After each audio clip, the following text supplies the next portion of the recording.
Okay, so I hope that that has opened your eyes a little bit to the possibilities.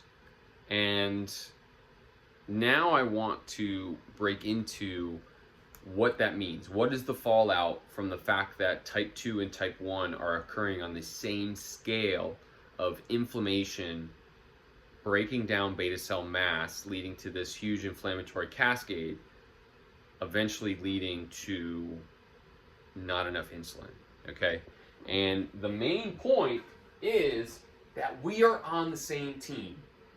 So many times type 1 diabetics, I know because I am a type 1 I have type 1 diabetes, is that we get bitter towards type 2 because type 2 technically is reversible, right? You are not so far under the inflammatory curve that if you address some of the inflammation, mainly via diet and exercise for those that are pre-diabetic or type 2 diabetic and have reversed their symptoms, you have done enough to halt the inflammation so that the beta cell mass that you have is enough, and you live your life like a normal human. You're not, you're not taking any extra medication. You're honestly just living a life that is addressing inflammation and preventing more beta cell loss. So we as type 1s, that because we're so far past that curve and haven't been given any hope in terms of regenerating beta cells, feel that we wish that we had that chance of only having to address inflammation to get back to that normal level. But it's costing us because, like I mentioned earlier, all of the resources, research, all the attention, the media is going towards type 2 surely because of the size of the type 2 population, pun intended. And we feel like we're kind of being left out in the dark. So that when you go to look up any research, you go to look for a scientific article on diabetes, everything that is for diabetes is for type 2 diabetes, right? You think of the medical commercials for Trulicity and Ozempic. They're like, oh, this, oh, my diabetes is so much better. And then at the end, you get the disclosure, oh, this is not for type 1 diabetics. So you're like, none of it's for me.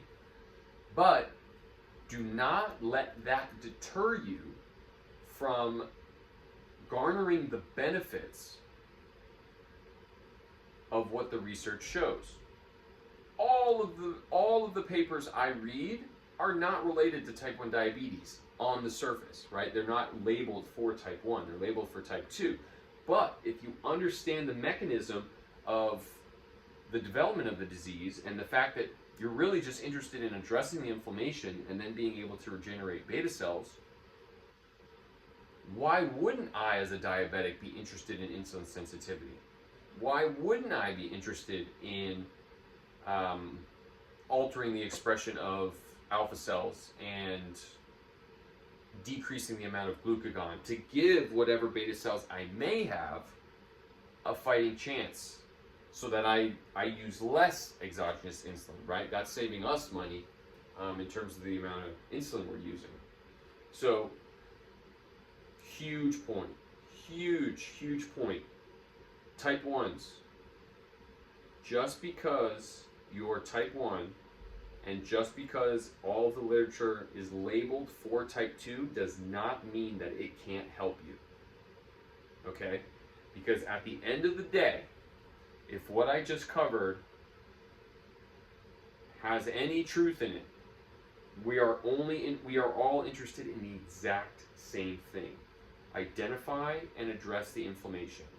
What caused our loss of beta cell mass?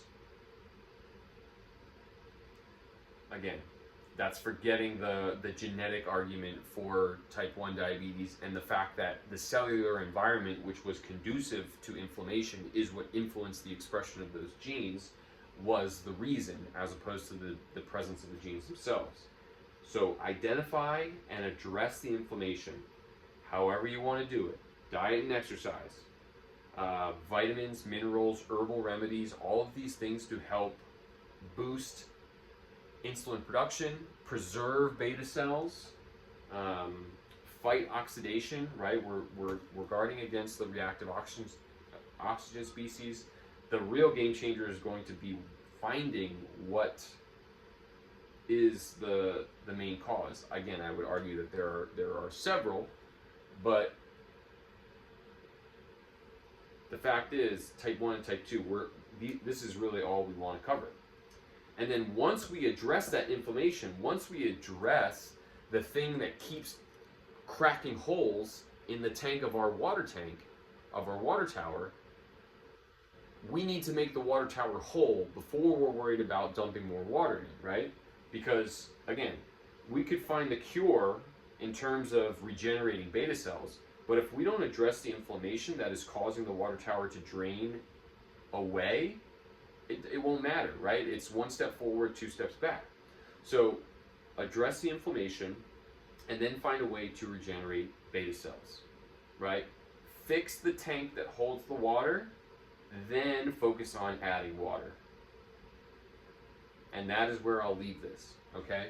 So type 1s, you're still interested in addressing inflammation the same way that a type 2 would. I would argue that type 1 and type 2 need to be as interested, equally interested in their diet, right? The fact that you as a type 1 were told that it's genetic and there's nothing you can do about it, so eat what you want, is completely false.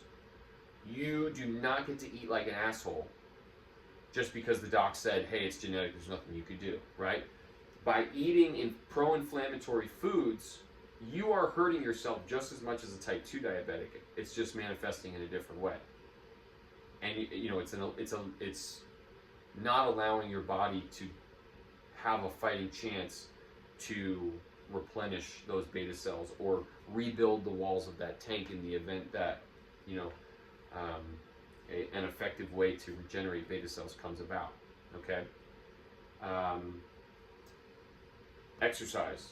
Lean muscle mass is a great way to improve insulin sensitivity. It's a great way to decrease fat mass, increase circulation, which is another factor that's contributing to insulin not being as effective because it's simply not being circulated effectively. And then, like I said, all of those extra herbal remedies, supplements, vitamins, things to help restore mineral balance in your body to address those oxidative species, okay? Because when this comes about, the thing that regenerates the beta cells, you want to be ready. You need to be ready. You need to have a foundation that is not just soaked and covered in an inflammation that it won't matter that you regenerate beta cells, right? So focus on decreasing inflammation, restoring balance on a mineral level of your body so that when you start to regenerate beta cell mass, they're not getting killed off just as quickly as they regenerate. All right?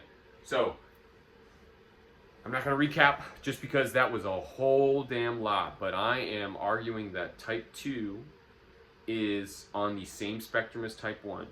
Again, that's hard to visualize because we have such different stereotypes of what a type 1 looks like and what a type 2 looks like.